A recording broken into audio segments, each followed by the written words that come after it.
얘들아, 솔직히 계좌 열어볼 때마다 한숨 나오는 사람들 많지? 나름 공부도 하고 호재 뉴스도 챙겨보는데 왜 내 계좌만 이 모양일까 싶고. 근데 그거 알아? 그게 너만의 느낌이 아니야. 아주 냉정한 통계가 증명하는 현실이거든.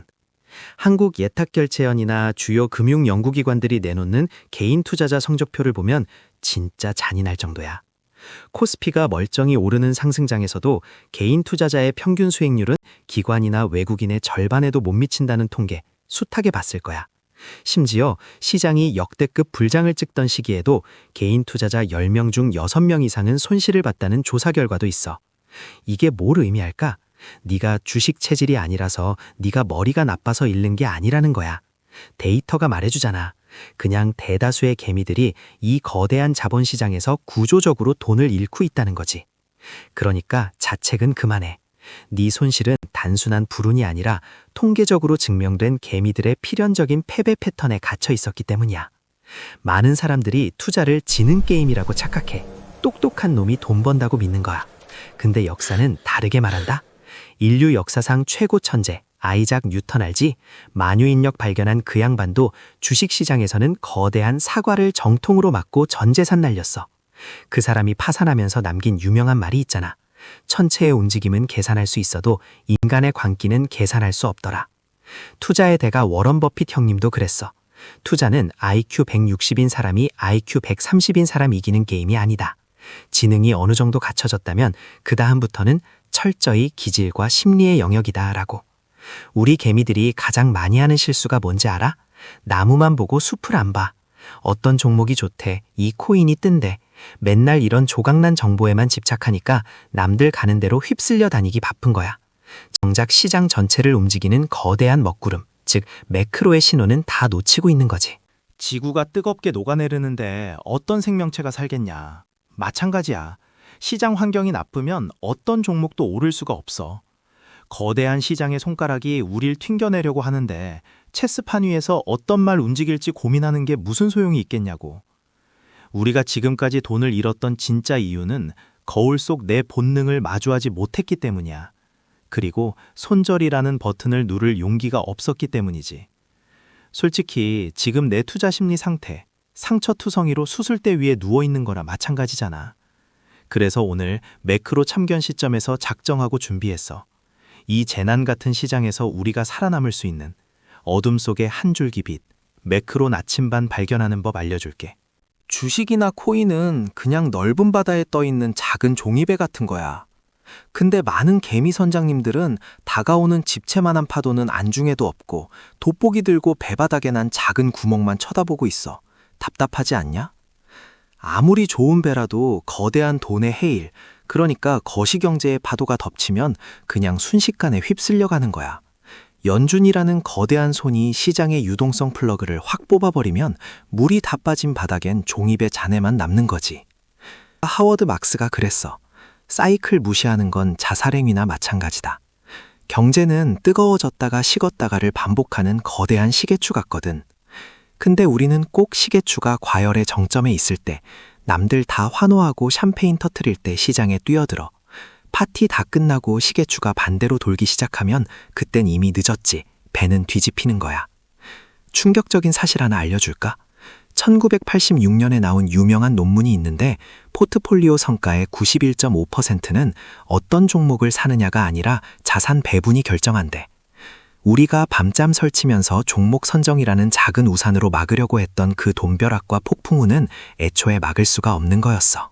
금리 인상이라는 뜨거운 태양이 내리쬐면 시장의 유동성 얼음은 순식간에 녹아서 증발해버리거든. 그러니까 이제 낡은 지도는 갖다 버려.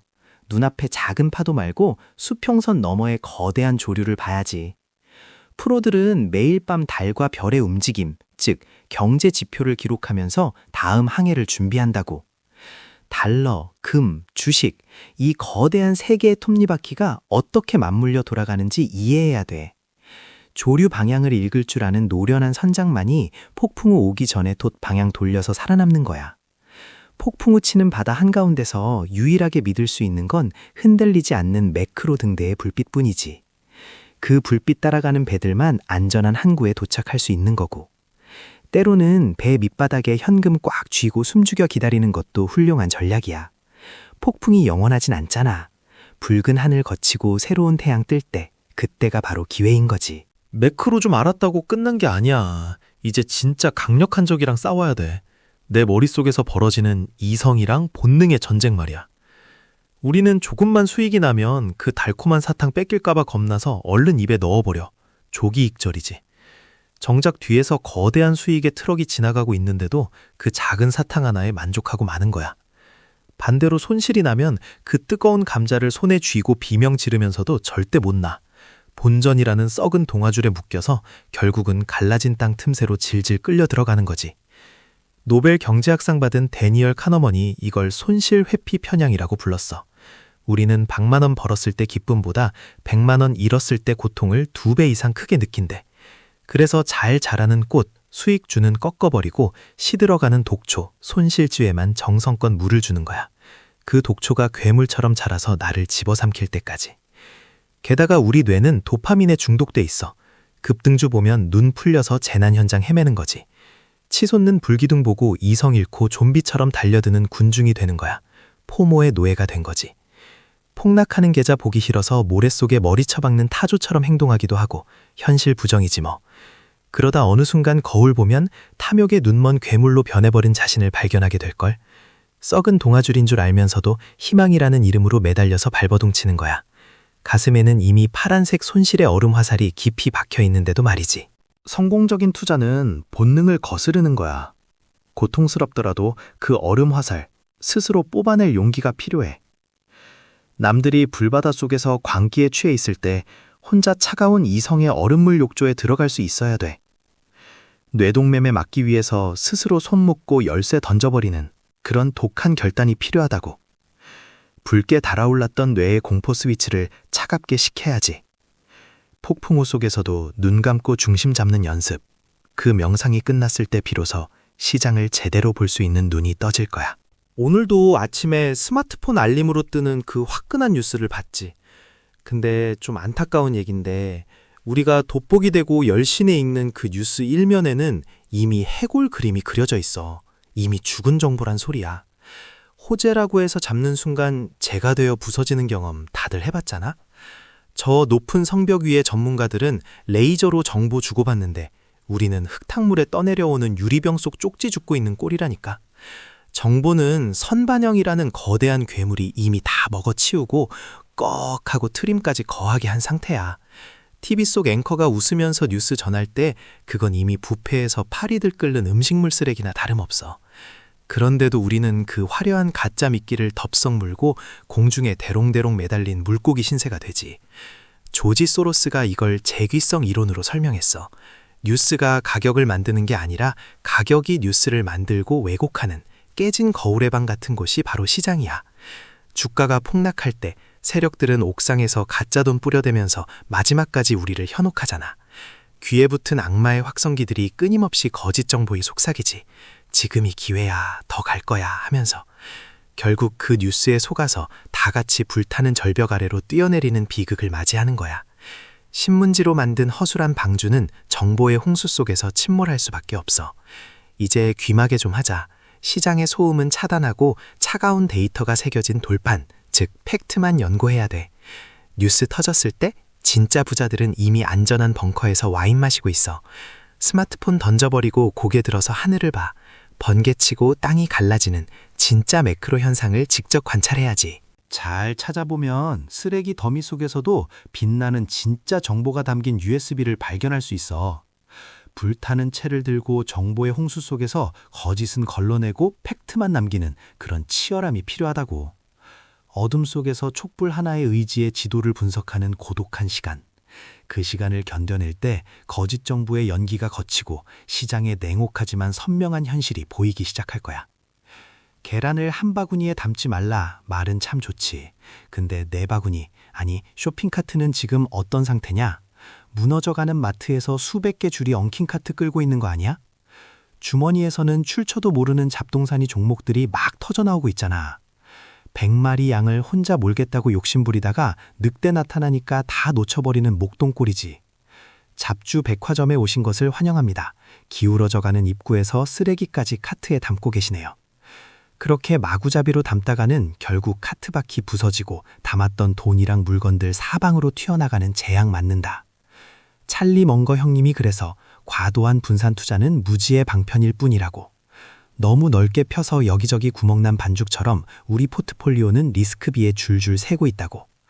20개 낚싯대를 동시에 던져놓고 파도 치니까 줄 다 엉켜서 하나도 못 건지는 상황인 거지. 이건 분산 투자가 아니야.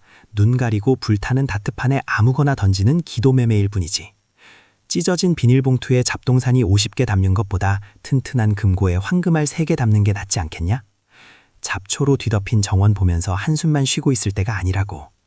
포트폴리오 장부 한번 봐봐. 온통 물음표랑 해골 그림만 가득하잖아. 태풍 오는데 30개 깨진 창문을 혼자 다 막겠다고 뛰어다니는 건 미련한 짓이야. 결국 소중한 돈은 믹서기에 갈린 것처럼 가루가 돼서 흩날리게 될걸.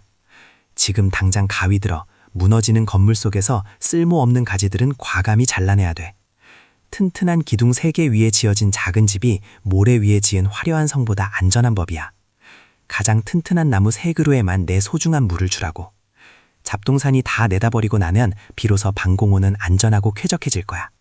흙더미 속에서 빛나는 진짜 보석 3개를 골라내는 안목. 의미 없는 분산의 늪에서 빠져나와서 단단한 땅을 밟아. 그렇게 선택과 집중을 한 정의 종목들만이 재난 속에서도 황금빛 꽃을 피워낼 테니까. 솔직히 우리 다 급하잖아. 남들보다 빨리 부자 되고 싶어서. 눈 가린 채로 불타는 다리 위를 질주하는 거지. 부의 추월차선이라 믿으면서. 조급증은 씨앗 심자마자 1초 만에 파내보게 만들어. 결국 싹 틔우기도 전에 말려 죽이고 마는 거지. 그리고 가장 위험한 선택을 해. 바로 레버리지. 빚이야. 발목에 거대한 쇠굿을 족쇄차는 순간 갈라지는 땅에서 도망칠 자유를 잃게 돼. 그건 성배가 아니라 독배야. 마시는 순간 연기 나면서 내 계좌를 중독시킬걸. 살얼음판 위에서 눈앞에 작은 금화 하나 줍겠다고 목숨 거는 거랑 똑같아. 시한폭탄 의자에 묶여서 땀 뻘뻘 흘리며 타이머랑 주가창만 번갈아 보는 삶.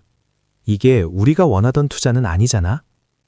시간을 억지로 빨리 흐르게 하겠다고 모래시계 흔들다간 유리만 깨지고 손만 베일 뿐이야. 투자의 대가들은 달라. 그들은 재난 속에서도 산꼭대기에서 아주 작은 눈덩이를 굴리기 시작해. 처음엔 미미하지만 시간 흐르면 산사태처럼 커져서 그 어떤 불타는 마을도 덮어버릴 수 있는 거대한 부가 되지. 이게 바로 복리의 마법이야. 근데 이 눈덩이를 억지로 빨리 굴리려 하다간 오히려 그 무게에 깔려서 납작해질 수 있어. 달력 모든 날짜에 오늘 빨리라고 미친 듯이 적어놓고 있진 않냐? 그러다 빚쟁이 쥐떼가 집문 부수고 들어오는 날이 올지도 몰라. 강제 청산의 날이지. 배고프다고 복리나무에 어린 싹 뜯어먹는 어리석은 짓 좀 멈추자. 레버리지라는 풍선 너무 크게 불다간 얼굴 앞에서 펑 터져버리고 만다. 인내의 지팡이 짚고 거북이 등에 파. 불타는 사막을 건너는 유일한 방법은 천천히 꾸준히 가는 거야. 시간이 내 편이 되면 몸은 서서히 황금색으로 변하면서 단단해질 거야. 어떤 폭풍우 속에서도 내 돈이라는 튼튼한 닻을 내리고 깊은 잠을 잘 수 있는 평온함을 얻게 될 거고. 조급함이라는 붉은 괴물은 시간이라는 약 앞에서는 힘을 못 쓰고 사라지거든. 마침내 폐허 속의 정상에 섰을 때 넌 비로소 황금빛 복리 열매를 수확하게 될 거야. 빚의 삿을 끊고 자유롭게 날아오를 그날을 위해서 지금의 지루함을 좀 견뎌내라. 자유롭게 날아오를 그날을 위해서 지금의 지루함을 좀 견뎌내봐. 긴 여정이었다, 그치? 이제 붉은 하늘은 거쳤어. 황금빛 언덕 위에서 우리만의 성을 쌓을 시간이야. 우리가 오늘 배운 이 7가지 고전의 지혜들이 내 앞길 비추는 따뜻한 빛이 될 거야. 이제 우리는 성벽 위에 현금 흐름이랑 배당이라는 튼튼한 방패를 걸어야 돼. 어떤 화살도 뚫지 못하도록. 상상해봐. 성 안의 마법 수도꼭지에서 맑은 물 대신 매달 황금 동전이 쏟아져 나와서 강을 이루는 모습을. 밖은 여전히 재난일지라도 재건된 우리의 정원에서는 가족들이랑 평화롭게 티타임 가질 수 있어. 폭풍우 몰아쳐도 날로 피어오르는 아늑한 성 안에서 우리는 안전하니까. 비트코인, 우량 배당주, 내 금고에 차곡차곡 쌓여가는 든든한 자산들을 바라봐. 그리고 먼 훗날 내 자녀한테 이 황금 나침반이랑 지도 물려주는 멋진 노인이 된 모습을 그려보는 거야. 잊지 마. 성벽에 새겨진 이 한 문장을. 인내가 곧 실력이다. 매크로라는 날씨 변화에 맞춰서 성의 깃발 바꿔달 줄 아는 현명한 성주가 돼야지. 노을 지는 바닷가 해먹에 누워서 지난날의 폭풍우를 추억하는 여유. 그게 바로 시장에서 살아남은 상위 1%에게 주어지는 빛나는 금빛 화관이야. 시장의 소음에 흔들리지 않고 헤드폰 쓴 채 조용히 책 읽는 평온함.